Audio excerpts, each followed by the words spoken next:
even if he did, now, back in World War II, and you said you heard what I said, and I'll repeat it. Now, I believe we were justified in using nuclear weapons on Japan. Now, we weren't concerned, obviously, with killing babies and women and old people when we dropped the atomic bomb on Japan. When we bombed Germany, same thing. We took out babies and women and old people in Germany. Yeah, but hold on a second. I think we did leaflets ahead of time in Japan, and I'm pretty sure we did the same leaflets in Dresden, didn't we? I'm not sure about Dresden. I'm not sure either, but I know for a fact that we did leaflets in Nagasaki and Hiroshima prior to the dropping. People were told, get out because we're going to hammer you, and they did. And really the nuclear bombs... War is bloody, and when you're at war... to me, there's only one way to win a war, and that's to exterminate the enemy. And it's a horrible thing, but if you're at war, babies, women, and old people are going to get killed. And I've seen pictures of the devastation in Syria of the Christian community caused by these Muslims that we want to protect. Yeah. And I'll say this, as bad as Assad is, I'll take Assad over the Muslims who have been butchering the Christians. Yeah. Well, point taken. Point taken. Thanks for the call, Ken. I really appreciate it. Take care. Take care. Let's take a call from Alex in Plymouth. Alex, welcome to the show. Hey, Alex. Hi, Gary. Hi, Ed. It's Al Gore. Good to talk to you guys. Okay, about Syria, I just want to make a point that John Bolton was just added on to the foreign policy team, and Bolton is a neocon, Bushite, deep state, no good Nick, and I think this is a win for the deep state foreign policy initiative, and it's all about regime change again. Now, Trump promised us, and rightfully so, that he wouldn't waste American lives and fortune spent in the Middle East unnecessarily. And I think this chemical attack has not been proven to be conducted by Assad. Matter of fact, if you look up like a 2016 article in the New York Times, ISIS has used chemical weapons in Syria and Iraq at least 50 times. If you look up, if you Google or search Norwegian film crew, white helmets, and the fake Syria boy hero video, you'll see that this was a staged event too. So, saying that is the deep state is broad, and it's seeping into the Trump administration foreign policy. Well, that's a good point, Alex. So hang on the phone for a minute because I want to get your take. We're going to play track one, Derek, and this is Trump's announcement. And I'm hoping I've got the whole thing on there. I was in a rush this morning. Let's go ahead and play it and listen to exactly what he says, because I think there's more to this than going after just the chemical sites. Because number one, there was just 3 of them. There's no guarantee with 48 hours notice that they had that this was going to happen, that we got anything out of it. But go ahead and play, Derek, and let's listen to what the president said. My fellow Americans, a short time ago, I ordered the United States Armed Forces to launch precision strikes on targets associated with the chemical weapons capabilities of Syrian dictator Bashar al-Assad. A combined operation with the armed forces of France and the United Kingdom is now underway. We thank them both. All right, so we didn't include the part. But he goes on in there to say, he mentions North Korea, he mentions Iran, he mentions Russia. And when I mentioned earlier in the show that there was some back channel communication going on, which caused Russia to move many of their ships in the eastern Mediterranean away from the danger zone, right?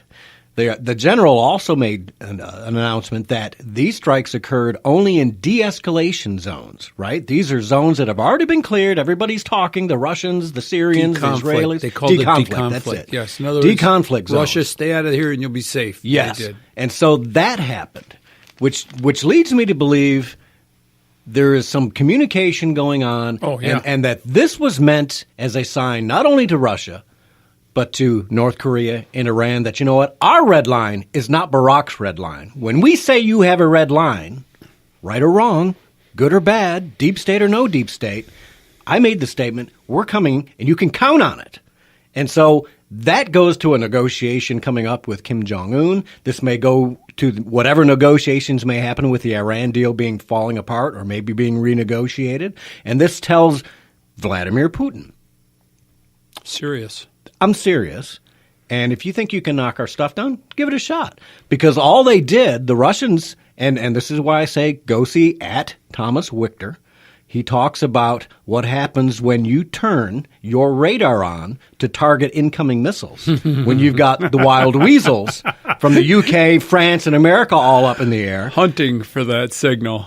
They automatically shoot and eliminate whatever radar just got turned on, right? So go see Thomas Wichter. If you haven't seen him, follow him, read his stuff. It's awesome. It's eye-opening. You may not agree with everything he says, but it's very eye-opening. So I think there's more to this, Alex, than just the deep state pushing in and saying, let's do something, because I'm not sure that the main crux of this was to get the chemical weapons. And I don't think it was, but I don't think, I think then you're in agreement with me that this was a demonstration. I think so. What do you think, Alex?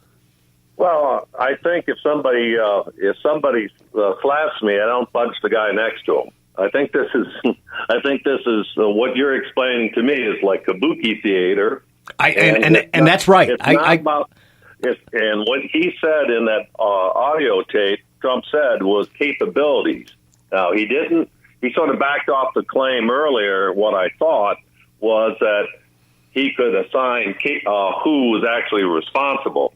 And if you look at Seymour Hersh article, The Red Line, it talks about using false flags attacks to bring down the Syrian government. Now, I don't think that's Bush's claim at the purpose at the moment, but I'm a little concerned about what's going on. Yeah. Well, Alex, hold on a second, because one thing you said there is something I texted somebody earlier today. When you said kabuki theater, I firmly believe there is some kabuki theater going on there, because I think there are double games, double shadows, double whatever going on. There's something going on behind the scenes there, and all this stuff that we see on the surface that the media reports, I don't think has any accuracy to what the real game plan is back. I don't claim to know what it is. I don't know. I'm doing the best I can to research and keeping an open mind, because I'm not super convinced. I don't know why Assad would use chemical weapons at this stage of the game. So I do have that sneaking suspicion that maybe there was a third party. Was it ISIS? Was it Al-Qaeda? Was it some other Islamic group? Or was it some New World Order group trying to do a destabilization and a regime change like the deep state? See, but I don't see this. I don't see this as a regime change, because we did not decapitate him. We restrained ourselves to certain areas. We're not sending in forces like we did in Iraq. This was dude, this is what can happen if you do that. This is exactly what that was. And how does all this tie into just 2 weeks ago, not even, when Trump said, we want to out. We want to get out. Now, he wouldn't have just said that, because he ran saying you walked away from Iraq and that's what brought in ISIS. I don't think Trump is stupid enough to say we're going to walk away from Syria and pull our troops out unless there's something else ready to take its place. I just don't believe that he's that dumb. I don't. Nobody's that dumb. And if you want to call him dumb, that's fine. Don't call General Mattis dumb, and don't call our top military leadership, which Trump seems to be listening to very well, dumb. I think there's something else in the background ready to go. We didn't need troops on the ground to do what we just did. Exactly. Okay, so we could walk out of there and still say, hey, but if you don't behave yourself, we can deal with that. Yeah. Anything else, Alex? Well, the only thing is, I think you guys are pretty good on your analysis. I don't always agree, but one point you didn't bring up is the fact that it makes Trump look tough to the Russians, even though they brand that he's a Russian. That could play into it. That could play into it. Thanks, Putin Alex. Regrets getting him. Okay. We got to go. All right, we'll see you on the other side of the break.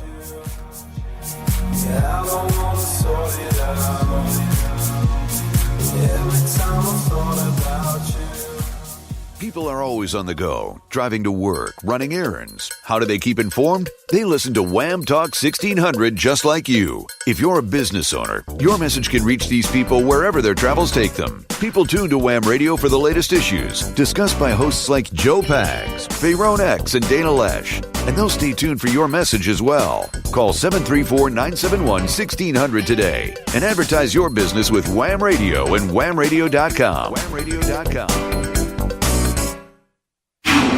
This is a Fox News alert. I'm Karen McHugh. At the UN, the U.S. justifies last night's airstrikes on Syrian chemical weapons sites. The targets we selected were at the heart of the Syrian regime's illegal chemical weapons program.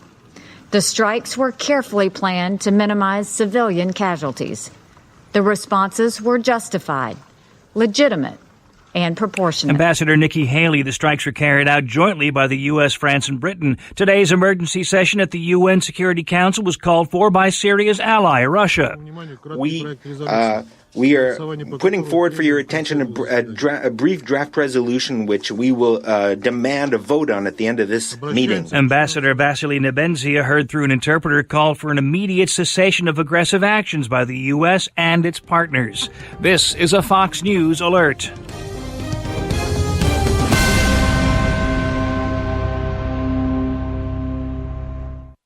Dickey's Barbecue Pit is real Texas barbecue. A lot of barbecue joints claim to be the real deal, but they aren't. Dickey's is Texas ribs, chicken, sausage, spicy or mild, turkey, pulled pork, brisket, all done the way you'll love. This is Tyrone saying, you put that barbecue on my head and my tongue will beat me to death trying to get to it. Dickey's Barbecue Sauce is the best. Sweet or spicy, or the original Dickey's sauce, try them all. Dickey's Barbecue Pit is located at 3500 Washtenaw Avenue, right across from the Arborland Mall, just near Washtenaw on US 23. Kids eat for free on Sundays at Dickey's Barbecue Pit, and bonus, at Dickey's Barbecue Pit, there is always free soft serve ice cream. That's for real. Free ice cream, all you can eat. Dickey's Barbecue offers catering, too, for all your party needs. Graduation, weddings, company gatherings, picnics. Dickey's will cover it all. Make Dickey's Barbecue Pit your pick for the best Texas barbecue in town. That's Dickey's Barbecue Pit at 3500 Washtenaw Avenue in Ann Arbor. Call Dickey's Barbecue Pit at 734-263-0436. That's 734-263-0436. Dickey's Barbecue Pit. Get there and eat something good. Real good. Is Wellbridge. Wellbridge is redefining the rehabilitation and nursing care experience with the most amazing care facilities you've ever seen. All Wellbridge locations offer a resort-like atmosphere, and their driving goal is to provide each guest with an epic experience. Here's former patient Evelyn Danielson from Brighton.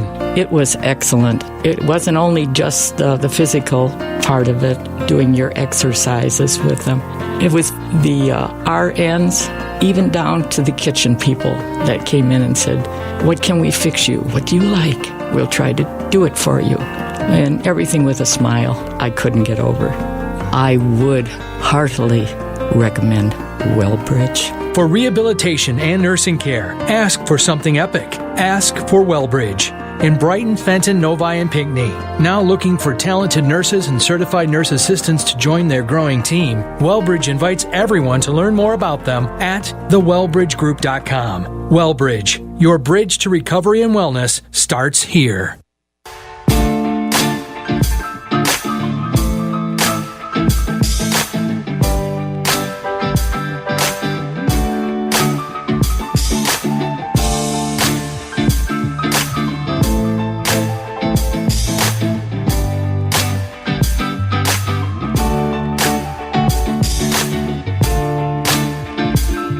And welcome back. Thanks for tuning in to Catch Our Drifts in studio with Ipsy Ed Bonderenka. Grooving on that music, man. You like that? I like the piano tinkling in the background. Dramatic, man. There's actually a YouTube video for how to play that, I think, on YouTube. I have to It'll teach you how to play it on piano. Isn't that awesome? I'd have to learn to play the piano again. But. Well, at least you knew it at one time. I've always thought about it, but my fingers, I'm just one of those people. I can walk and chew gum, but that's about it for me. Okay, it's tax time. I just put my taxes in the mail today. Paid the feds all the money that I didn't properly put aside on a monthly basis. But anyways, if you want to get your taxes done, pay somebody. And pay Lepper & Company, 810-355-1552, because I can assure you of one thing. When you don't have somebody else double-check your taxes or do your taxes or submit your taxes, red flag. you're more likely to be audited. So it pays to have somebody else do your taxes. It really does. 810-355-1552. That's Lepper & Company, LLC.